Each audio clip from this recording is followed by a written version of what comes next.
नमस्कार बच्चों, the Hindi academy channel पर मैं यशपाला आप सभी का स्वागत करती हूँ।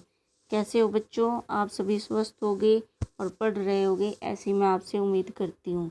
बच्चों, इससे पहले वाली वीडियो में मैंने औपचारिक पत्र और अनौपचारिक पत्र दोनों को आपको अच्छी तरह से समझाया था और क्या क्या भाषा शैली होती है, क्या उसमें लिखना होता है, ये मैंने सभी बताया था।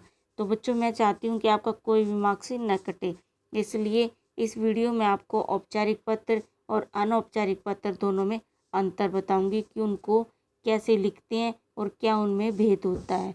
तो अब आओ बच्चों, हम लेट्स स्टार्ट नाउ कि औपचारिक पत्र और अनौपचारिक पत्र कैसे होते हैं।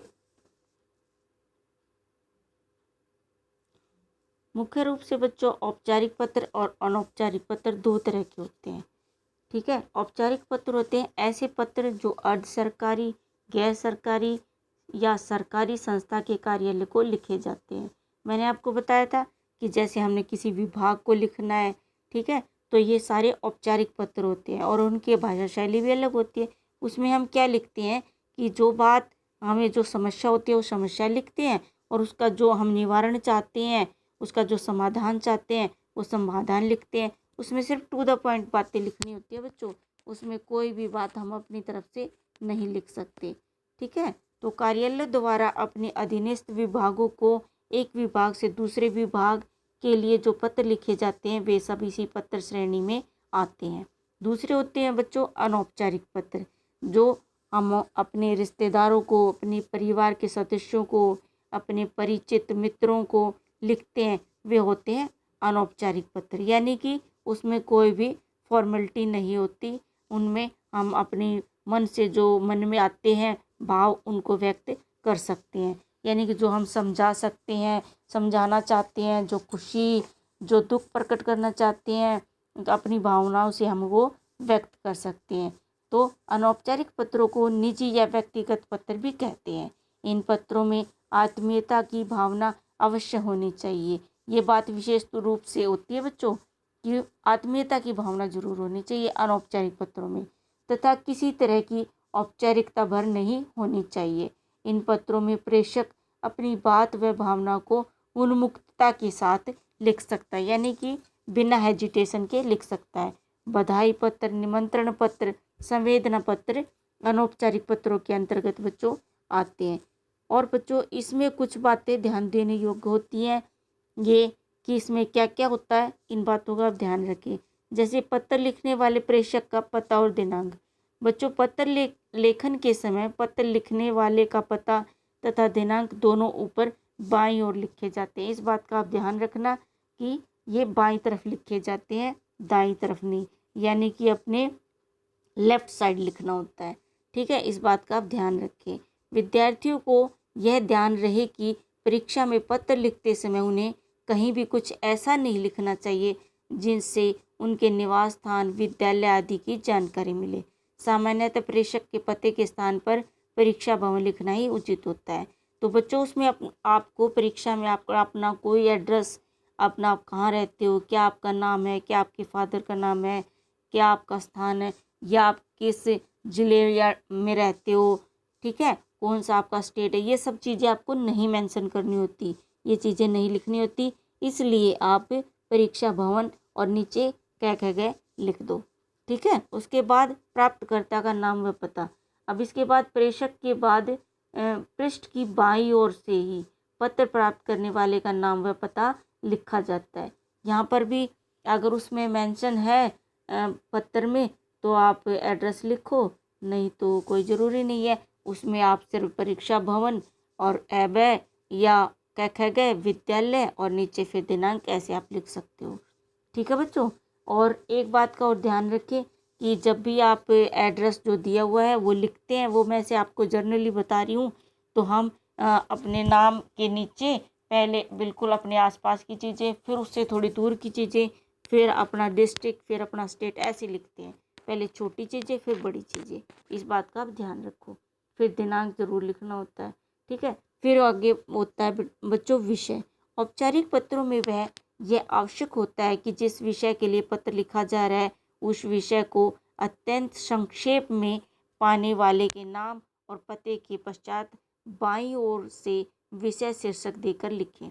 ये कौन से में है बच्चों? औपचारिक पत्र, जिसमें हम अपने निजी संबंधों को व्यक्त नहीं करते। उसमें क्या करते हैं, सिर्फ उस पत्र में छोटे शब्दों में, मतलब कम बातों में, ज़्यादा बढ़ा चढ़ा कर नहीं, टू द पॉइंट बातों में अपनी समस्या लिखना है और उसका निवारण लिखना है। ये बात का ध्यान रखना। फिर उसके बाद संबोधन तथा अभिवादन। फिर ये अनौपचारिक पत्र में है। पत्र प्राप्त करने से पहले पत्र के बाईं ओर दिनांक के नीचे वाली पंक्ति में हाशिए के पास जिसे पत्र लिखा जा रहा है उस पत्र लिखने वाले के संबंध के अनुसार उपयुक्त संबोधन शब्द का प्रयोग करना चाहिए। ठीक है, जैसे निजी पत्रों में बाईं ओर लिखे संबोधन शब्दों के नीचे थोड़ा हटकर संबंध के अनुसार उपयुक्त अभिवादन शब्द मधुर स्नेह, ऐसे लिखते हैं ना हम, शुभाशीष, सादर प्रणाम, नमस्ते, नमस्कार, अपने से बड़ों को ऐसे लिखते हैं। तो इन बातों का ध्यान रखना आपको। फिर पत्र की विषय वस्तु, ये मैंने सभी बातें आपको पत्र के माध्यम से दूसरी वीडियो में बताई है, इससे पहले वाली में, आप उनको जरूर देखना, आपको ये सारी बातें क्लियर हो जाएंगी। तो फिर पत्र लेखन, प्रेषक पत्र प्राप्त करने वाले से जो कुछ कहना चाहता है वही पत्र की विषय वस्तु होती है, यानी कि जो उसको समस्या होती है या जो उसको काम होता है वही लिखता है, वो वही तो विषय वस्तु होती है बच्चों, वही पत्र का मुख्य भाग होता है। अभिवादन से अगली पंक्ति में अर्थात ठीक अभिवादन के नीचे बाईं ओर से पत्र की विषय वस्तु का प्रारंभ किया जाता है। फिर उसके बाद बच्चों पत्र का समापन। पत्र के बाईं ओर लिखने वाले के संबंध सूचक शब्द तथा नाम आदि के लिखे जाते हैं। इनका प्रयोग पत्र प्राप्त करने वाले के संबंध के अनुसार किया जाता है। जैसे औपचारिक पत्र में भवदीय लिखते हैं, नीचे लिखते हैं ना, आपका आज्ञाकारी लिखते हैं, ठीक है। और अनौपचारिक पत्र में जो हमारा जिससे रिलेशन होता है वही लिखते हैं, जैसे तुम्हारा, ऐसे लिखते हैं ना, जैसे तुम्हारा भाई, तुम्हारी बहन, ऐसे तुम्हारा बेटा है, नहीं सॉरी, आपका बेटा, ठीक है, तो आपका बेटा, आपका प्रिय, और बड़ा भाई है तो आपका अग्रज, है ना, और छोटा है तो आपका अनुज, ठीक है, स्नेहशील, स्नेही आदि। तो आप इन बातों का ध्यान रखें कि हमें ऐसे लिखना है। फिर बच्चों नाम और हस्ताक्षर।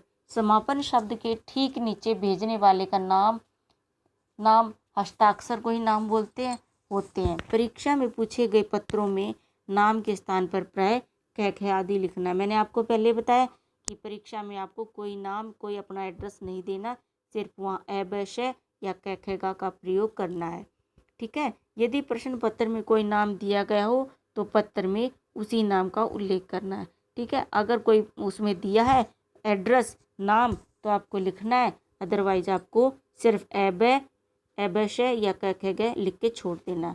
अब बच्चों हम पत्र लिखते हैं तो हमें बहुत सारी चीज़ों का ध्यान रखना पड़ता है कि औपचारिक पत्र में हम असम में क्या लिखें, अभिवादन में क्या लिखें, अंत में क्या लिखें।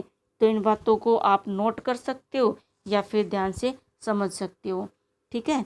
तो आप इन बातों को ध्यान से देखें, मैं आपको बता रही हूँ। जैसे पत्र का प्रकार होता है, जैसे संबंध, ठीक है, व्यक्तिगत, अगर व्यक्तिगत संबंध है जैसे पिता पुत्र, तो उनके लिए हम क्या लिखेंगे, प्रिय आयुष्मान, ठीक है, और फिर उसका नाम लिख देते हैं, जैसे प्रिय रमेश, प्रिय सीमा, प्रिय अंजलि, ठीक है, आयुष्मान, ठीक है, और उसका नाम लिखते हैं। और पत्र के अंत में क्या लिखते हैं, तुम्हारा पिता, तुम्हारा शुभेच्छु, ठीक है, मतलब भला चाहने वाला, शुभ चाहने वाला।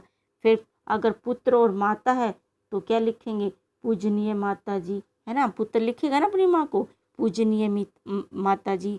फिर आप, और लास्ट में लिखेगा आपके प्रिय पुत्र।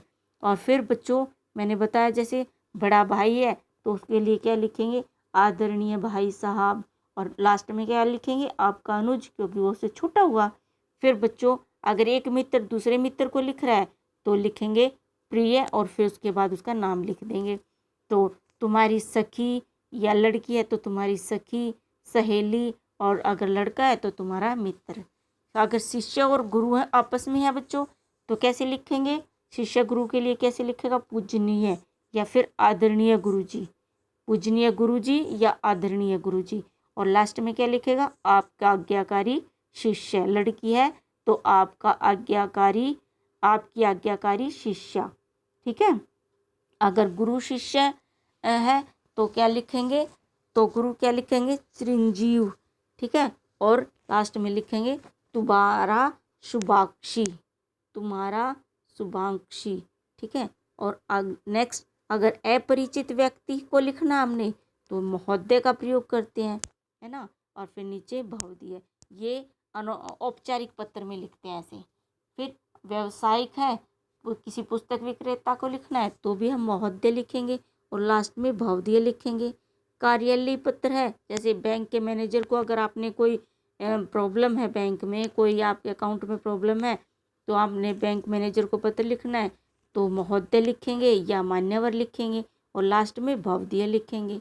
किसी रेलवे अधीक्षक को लिखना है, ये सारे औपचारिक पत्रों में होते हैं बच्चों ऐसे, तो आप मान्यवर लिखेंगे या प्रार्थी या विनीत। ठीक है। इन दोनों में से कोई भी एक लिख सकते हैं, दोनों ठीक है। फिर महानिदेशक आकाशवाणी को लिखना है, कोई भी पत्र, किसी को भी लिखा जा सकता है पत्र, तो मान्यवर या प्रार्थी, लास्ट में प्रार्थी या विनीत। किसी केंद्रीय मंत्री भारत सरकार को लिखना है। ठीक है। पत्र किसी को भी आ सकता है कि केंद्रीय मंत्री भारत सरकार को ऐसे पत्र लिखिए, तो आप उसमें क्या लिखोगे, ये औपचारिक पत्र का प्रारूप है बच्चों, तो मान्यवर या माननीय लिखेंगे और लास्ट में क्या लिखेंगे, प्रार्थी या विनीत। या अगर आपको ऐसे ही संपादक को लिखना है तो संपादक लिखेंगे और भवदीय लिखेंगे। और फिर बच्चों आपको आवेदन पत्र लिखना है अपने प्रिंसिपल महोदय को। ठीक है। तो आप लिखेंगे प्रधानाचार्य को, लिखेंगे तो कैसे लिखेंगे, प्रधानाचार्य। अगर लेडीज है तो प्रधानाचार्य जी। और लास्ट में क्या लिखोगे, आपका आज्ञाकारी शिष्य। तो बच्चों मैंने ये आपको बहुत अच्छी तरह से समझाया है और मुझे अब उम्मीद है कि आपको औपचारिक पत्र और अनौपचारिक पत्र में कोई भी प्रॉब्लम नहीं होगी। तो मैं यही उम्मीद करती हूँ। थैंक यू बच्चों for watching. Please like share and subscribe. Thank you बच्चों।